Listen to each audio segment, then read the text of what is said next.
Many directors of engineering think that landing an executive role is about having the right years of experience and a polished resume. But the executive hiring process, it works completely differently than what got you to where you are today. The directors who successfully land VP and executive roles, they aren't just better engineers. They understand how the hidden executive job market actually operates.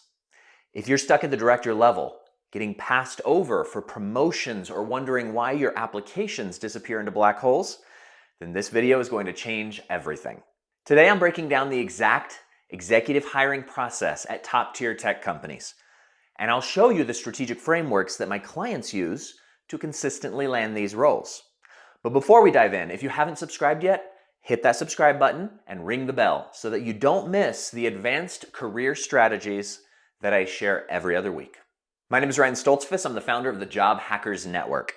I help US-based engineering leaders in the technology industry to stand out by executing a strategic job search that is focused on networking directly with hiring managers, which is absolutely the key. Over the past few years, I've coached over 300 clients, many of them directors of engineering just like you, who've successfully landed executive roles at companies like Microsoft, Amazon, NVIDIA, Oracle, and countless high-growth startups. Now, they consistently achieve 20 to 30% increases in compensation, with some doubling their previous salaries. But more importantly, they land roles that actually align with their strengths and their aspirations. If you want to take the most direct route to landing your next executive role through strategic, effective networking, and you're seeking process, you're seeking coaching and a community to do that with, then I want to speak with you directly. Grab a time on my calendar for a job search strategy call via the link in the description below, and we can talk about my program, the Job Hackers Method. Let's discuss the reality of executive hiring. Here's what makes the executive hiring process unique. First, the decision-making authority is different at lower levels. Hiring managers need approval from multiple people above them just to post a role. I've seen situations at companies like Google or Amazon where a director needs approval from 7 different people up the chain just to get a job requisition posted. But the higher up you go, the more autonomy decision makers have. An SVP or a VP, they can often create a position without going through that entire bureaucratic process. They see someone exceptional, they recognize a gap that person can fill in their organization, and they make it happen. This is why targeting VPs is so critical. At most organizations, VPs are where substantial P&L ownership begins, so they can create roles and the process can move much faster. Second, most executive level roles are never posted. Why does this happen? Because posting a role publicly triggers a flood of applications that HR and recruiters have to process. For high-level positions, companies often prefer to quietly assess internal candidates or to reach out to their networks first. This is fundamentally different from how manager-level hiring works, where roles are typically posted, applications are collected, and candidates are screened through a standardized process. At the executive level, the conversation often starts with, what problems are you trying to solve, rather than what open positions do you have? And third, executive hiring is relationship-driven. At this level, companies aren't just hiring for skills, they're hiring for strategic fit, cultural alignment, and the ability to drive business impact. These things can't be assessed through a resume alone. You need to show up in conversations as a peer. You need to demonstrate that you understand their world, their challenges, and their priorities. With all these factors, it's no surprise that traditional approaches fail. So let's look at some of those traditional approaches. The first traditional approach, applying online. Time and time again, I see talented directors spending months, sometimes years, applying to executive positions on LinkedIn, customizing their resume, everything specific to that role, and getting absolutely nowhere. Why? Because at the executive level, 85% of roles are filled through networking and direct relationships, not through online applications. So let me say it another way. If you're applying online for executive roles, you're competing in a channel that only fills 15% of positions at best. What's more, online applications are conversation enders, not conversation starters.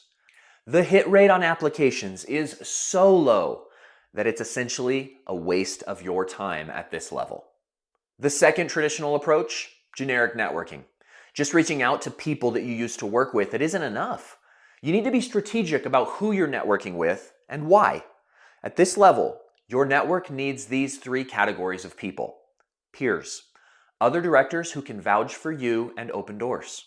Decision makers, VPs, CTOs, GMs who have the authority to create roles.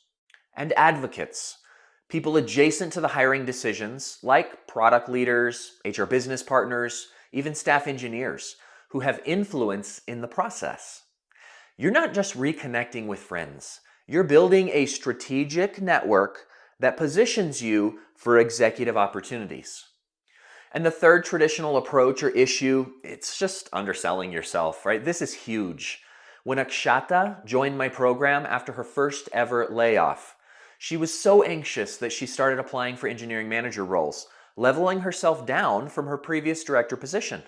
We course corrected immediately, and she refocused on director and senior director roles. Shortly after, she accepted an offer for director of engineering at Quartz Bio. The lesson? Don't let desperation or fear push you to undersell yourself. The market rewards confidence and clarity about your value. So now let's get into the strategic framework that actually works. This is the exact process that I walk my clients through in the Job Hackers Method, and it's built on what I learned sitting on the other side of the table as a hiring leader at Booking.com and ADP and as an HR business partner.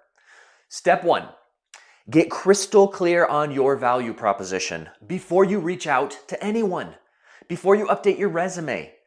You need to answer this question. What unique value do I bring to an executive role that no one else can? This isn't about listing your skills. It's about articulating the business impact that you drive and the strategic problems that you solve. For example, one of my clients, Sherry, she defined her value proposition as Director of Data Engineering, specializing in building next-generation data platforms with AWS, Snowflake, dbt, and Airflow. And then she went on to explain how this directly impacted the organizations that she served. It may sound simple, but clarity in a cloudy marketplace is king. Generic is invisible. She went on to accept an offer at Boulevard and had 4 other companies in final interview stages, all because she focused on roles that matched to her value delivery rather than casting out a wide net. A wide net will catch no fish in this clouded marketplace. Step number 2, build your brand collateral. And this is going to be your resume and your LinkedIn profile. Your resume at the executive level, it's not a job application document. It's a storytelling tool and an interview cheat sheet. Every single bullet, it should follow a clear structure, situation, action, result, and it needs to show executive level thinking. What does that mean? At the director level, you're not just executing plans. You're driving strategy, influencing cross-functionally, and you're aligning everything that you do with the business goals. Your resume needs to show that you think in terms of business impact, not just technical delivery. And here's a key insight. When crafted correctly, your resume, it actually becomes an interview cheat sheet. It contains all of your best stories, your top career moments, and it's structured in a way that you can easily pull those out during the interview. You can use it to cheat. For more on this, check out my video, Resume Best Practices for Corporate Leaders, and I'll link it in the description below. I've also linked my free resume template down below, which I specifically designed to showcase your value clearly. Let's go into step number 3. This is going to be to develop your interview stories. This is where most people stumble. They think that they can wing it in the interviews because they've been successful with this in the past. But at the executive level, you need 7 to 9 well-crafted stories that demonstrate what we just talked about, right? Strategic leadership, cross-functional influence, data-driven decision-making, executive presence at the right layer. These stories need to be structured, situation, action, result, but also be flexible enough so that you can fill in the gaps, right? You can answer different questions with these stories by coming in at a different entry point. Lee, one of my clients, he said this about the story preparation. He said, I happen to be doing the work on putting together my stories. Those are incredibly helpful. I mean, you don't even need that many. And you find yourself using the same story to answer multiple questions. You just have to make sure that you don't tell people the same thing twice. But if it's a good story, It's got so many different angles and ways to enter into it. Here's the key. When you've practiced your stories enough, you're not thinking about every sentence in the interview. You know the structure. You're present. You can pay attention to the nuances and the things happening, like when someone leans back in their chair because they finally see you as a viable partner and they relax. That's when interviews become conversations. That's when you stand out. Step 4, target companies and roles strategically. Don't spray and pray. Okay? You need to have really a hit list of target companies where you genuinely want to work and where your value proposition aligns with their needs. Then you research not just the company, but the specific leaders that you'll be working with, right? That you'll be working for. What are their priorities? What are they thinking about? What challenges are their teams facing in the marketplace, right? What would make them look good if they could accomplish it? Things that you can help them with. This level of research, it allows you to show up in those conversations as a peer, not as a supplicant. You're bringing insights, asking thoughtful questions, and demonstrating that you understand their world. As I tell my clients, it's lonely at the top. When you can have a meaningful two-way sounding board conversation with a CTO or a VP, even if you're not right at that same level, you show up as a peer, as an equal, and that's also part of how you get hired. Step number 5, network with ideal contact advocates, ICAs, and ideal employer representatives, IERs. Here's a solid framework breakdown, right? Spend about 70% of your time networking with ICAs. These are people that you already know who can advocate for you and connect you to decision makers, but only if you equip them properly. You need to give them your value proposition, your target company list, and make it easy for them to pass your name forward, to knock on somebody else's door. Then spend about 20 to 25% of your time on ideal employer representatives, the hiring leaders themselves. These are the VPs, the CTOs, and the senior directors who can create roles for you. An ideal group of ICAs, you're looking at about 75 people. Now you may be thinking, you don't have 75 people in your network. Yes, you do. You just haven't identified them yet. Think about former colleagues, people you went to school with, people you've worked with at previous companies who saw your work, even if they're in adjacent industries. One of my clients landed 3 concurrent conversations with CEOs about head of engineering roles. How did he get there? Via ICA introductions. Another client got a referral from a friend who had started at a company just a few months earlier and landed a role there by getting directly to the right hiring manager through an introduction. That's the power of ICAs at work. As you spend your 20 to 25% of your time reaching out to IERs, ideal employer representatives, here's the important part. When you reach out to someone you don't know, don't lead with your resume. Lead with relevance. Mention something that they wrote, something that they shared, something that they said. Show mutual value and interest. For example, hi Priya, I saw your talk on scaling infrastructure teams at Meta. I lead similar efforts at AWS. Would love to connect and exchange notes. It's short, it's specific, and it shows that you're not asking for something, you're offering a peer-to-peer conversation. It's easy for that person to step into. Step number 6 is going to be to master the executive interview. At the director level and above, interviews aren't just about proving that you can do the job. They're about showing that you think like an executive. What does this mean? It means discussing how you've influenced company-wide initiatives, showing how you work across departments to drive results, right? That full scale. Demonstrating how you use KPIs, market trends, and analytics to inform strategy. You got to show them how you think. And communicating with clarity, confidence, and having a results-oriented mindset. And here's a pro tip. Always close your interviews by asking, do you have any questions or concerns about my ability to fill this role?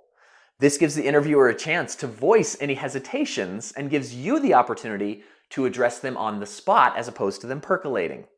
Greg, one of my clients going through the TPM interview loop at Meta, he said this, I want to thank Ryan and the Job Hackers Method for helping me to have my stories clearly defined and ready to engage. I feel like any question that comes my way, I'm able to handle it. While another client, Eric, he accepted an offer for Director of Engineering at DDN. He said, "I'm convinced that the interviewing tips and instruction from Job Hackers Network were invaluable in this process, specifically the deep research on both the product and the interviewers, the per-person question prep, and the closing question, do you have any questions or concerns about my ability to fill this role?" That's a level of preparation and ultimately the control level that we're aiming for. To dive into more details about interviewing successfully, watch my video, Ace Your Director Level Interview. Step number 7, you want to negotiate your offer with confidence. This is where many people kind of step back. They leave money on the table. They're so relieved to get an offer that they just accept it immediately without even negotiating. Don't do that. There's always room. Even when the offer seems fair, there's often room to bump it up, negotiate in specific areas, whether it's base salary, signing bonus, RSUs, or other benefits. One of my clients, Sarah, she landed 3 strong offers. With my guidance, she was able to negotiate a $75,000 increase in her starting RSU grant at Autodesk, an 18% bump from the initial offer. She also moved from senior engineering manager to director in that process. Here are a few final pieces that I want to leave you with. First, mindset. Landing an executive role requires a fundamental mindset shift. You are not a job seeker begging for an opportunity. You are a high-value professional who solves critical business problems. Companies need you. They absolutely need you. When you show up with that level of confidence backed by a clear value proposition, strategic networking, and thorough preparation, the executive hiring process, it becomes a conversation between peers, not a one-sided evaluation. Second, in today's market, transparency is king. Realness is what everyone is hungry for. There's so much coming at us that's fake, watered down, or generated by AI that we don't even know if it's coming from a real human or if it's not. When you show up as your authentic self and you know yourself with competence, confidence, and transparency, that's when the magic happens. And lastly, focus on controlling the controllable. You can't control the job market. You can't control whether a company has budget freezes. You can't control if they suddenly decide to promote from within, and it happens. But you can control a few things. How well you articulate your value proposition, how prepared you are for every conversation, every interview, how strategically you build your network all around you, and how you show up in each line of sight that hiring leader has of you, each conversation, each branding piece of collateral. As I tell my clients, because your preparation is so good, you want to be the person that's above the conversation looking down, seeing all the nuances and adjusting accordingly. That's when you're in control. That's when you become the obvious choice. If you take nothing else from this video, remember these 3 things. Number 1, 85% of executive roles are filled through networking. If you're not networking strategically, you're competing in the 15% channel and you're making this harder than it needs to be. Number 2, the executive hiring process is fundamentally different. Decision makers at the VP level and above, they have the authority to create roles. They're not waiting for HR to post something. They see exceptional talent and they make it happen. Number 3, you need to show up as a peer. Your resume, your stories, your conversations, all of it needs to demonstrate that you think strategically and drive business impact. That's what distinguishes directors from managers and VPs from directors. If you found this video valuable, right, make sure to subscribe and hit the bell so that you don't miss future content. And if you're serious about landing your next executive role without wasting months on online applications, then I want to invite you to book a job search strategy call with me and my team. We'll talk about where you're at right now, where you want to go, where you want to be, and whether the Job Hackers method is the right fit for you. You can find a link to our schedule down below in the description. As an additional resource, I've also linked a free 20-minute training where I break down the exact framework that my clients use to get in front of hiring leaders, even when no roles are posted. And don't forget, check out these videos next to learn more strategies on advancing your career. Thanks for watching, and I'll see you in the next one.